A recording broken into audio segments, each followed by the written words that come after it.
मैं भारत हूँ। मुझे वेदों की ऋचाओं ने जन्मा है। मेरे परिचय के लिए इतना ही पर्याप्त है कि अमृत स्वरूपा गंगा मेरी माँ है। मैं भारत हूँ। मैं ऋषियों के आश्रम में पला हूँ, युग पुरुषों की उंगली थाम के चला हूँ और संघर्षों की प्रचंड अग्नि में जला हूँ। मेरे इतिहास का पहला पन्ना तब लिखा गया था जब मानव ने समय को दिन और तारीखों में बांटना नहीं सीखा था। 10,000 साल पहले मेरा खाका बनना शुरू हुआ, लेकिन इतना पुराना इतिहास सिद्ध करने के लिए आज मेरे पास साक्ष्य नहीं है। लोग सवाल उठाते हैं कि सिंधु घाटी सभ्यता को तो सिर्फ 3400 साल ही हुए हैं, फिर मैं 10,000 वर्षों के इतिहास का दावा क्यों करता हूँ? मैं क्या उत्तर दूं उन इतिहासकारों को जो ईंट पत्थरों की गवाही के बिना गूंगे हो जाते हैं। 3400 साल पहले के अवशेष तो उन्हें दिखते हैं, लेकिन 5000 वर्ष पहले कुरुक्षेत्र में शस्त्र त्याग चुके पार्थ को गीता का ज्ञान देते श्री कृष्ण नहीं दिखाई देते। 7000 वर्ष पहले सरयू के तट पर सूर्य को अर्घ देते श्री राम नहीं दिखाई देते, और 8000 वर्ष पहले रची हुई ऋग्वेद की ऋचाएं नहीं दिखाई देती। आज मानचित्र पर जो मेरी छवि है, मैं हमेशा से ऐसा नहीं था। अनेकों टुकड़ों में कटा हुआ था, पदों जनपदों में बटा हुआ था। फिर एक दिन तक्षशिला में जन्मे मेरे एक पुत्र ने शिखा खोल दी और यहीं से मेरा अखंड राष्ट्र बनने का मार्ग प्रशस्त हुआ। खंड खंड बिखरे मेरे अंग एक ध्वजा तले सिमट आए। आज की भौगोलिक भाषा में कहूँ तो चाणक्य और चंद्रगुप्त ने मुझे बिहार से बलूचिस्तान और कश्मीर से कंधार तक फैला दिया। मैं अपनी भुजाओं का विस्तार देख प्रसन्न था, लेकिन अशोक की विद्वता अपने दादा चंद्रगुप्त के साम्राज्य को और आगे बढ़ाने के लिए प्रतिज्ञाबद्ध थी।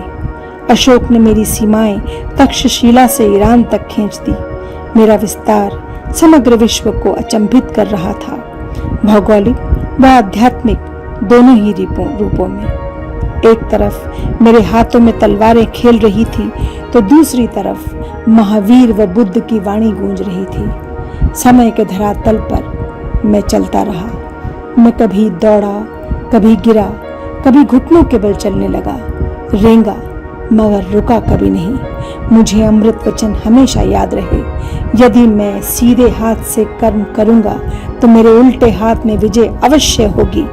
कर्मयोग के सिद्धांत पर चलता हुआ मैं वैभव और संपदा के शिखर पर पहुंच गया। मुझे सोने की चिड़िया कहा जाने लगा और मेरी चमक सुदूर बैठे आक्रमणकारियों व लुटेरों को लुभाने लगी। मैसिडोनिया का वो राजा महान जिसकी सेनाएं विश्व विजय पर निकली थीं, वो पर्सिया व गंधार को अपनी शमशीरों से चीरता हुआ मेरी सीमा में दाखिल हो गया।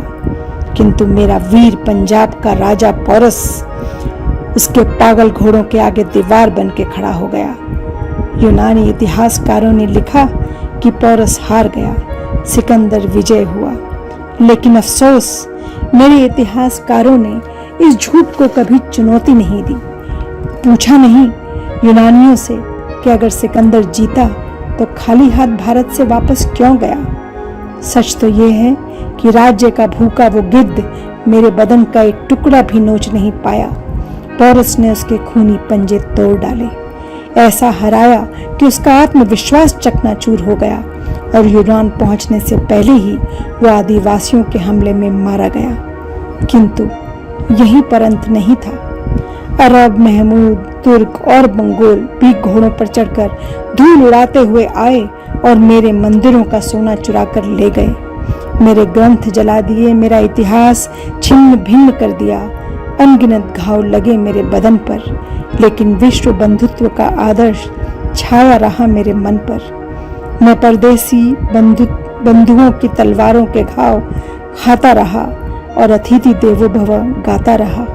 मेरी यही शांति प्रियता अंग्रेजी सौदागरों के लिए वरदान बन गई। विक्टोरिया की भेजी गई बेड़ियों ने मुझे ऐसे जकड़ लिया कि मेरी रक्त शराहें पीड़ा से कर्रा उठी। सैकड़ों वर्षों तक विश्वासघात के साथ मेरा दम घुटता रहा। मुझे याद नहीं आता वो कितनी बार मेरी गरिमा का हनन हुआ, कितनी बार मेरा स्वाभिमान लूटा, लेकिन मैंने भी ऐसे लाल पैदा किए थे जो रंग दे बसंती चोला गाकर मेरे लिए फांसी के तख्ते पर झूल गए। और मेरी बेटी लक्ष्मीबाई जो दूध मुँहे बच्चे को पीठ में बांधकर अंग्रेजों से जा लड़ी और उनके लाल वर्दियों के धागे खोल दिए। मेरा एक और बेटा अल्फ्रेड पार्क में पिस्तौल लेकर अंग्रेजों की राइफलों से लड़ गया। जब एक गोली बाकी बची तो वंदे मातरम बोलकर मेरे चरणों में भेंट बनकर चढ़ गया। 25 वर्ष की भरी जवानी में आजाद मुझे छोड़ गया। जो हाथ मेरी ओर बढ़े मेरे वीरों ने उन्हें काट के फेंक दिया। जो आंखें मुझ पर उठी वो बुझ गई हमेशा के लिए। मैं भारत हूँ, बलिदानियों के रक्त से भीगी मेरी वादियां हैं। मेरे माथे पर स्वतंत्रता का 75वां सूर्य निखर आया है, क्योंकि मेरे सीने में शहीदों की समाधियां हैं। मैं भारत हूँ, मैं भारत हूँ, मैं भारत हूँ।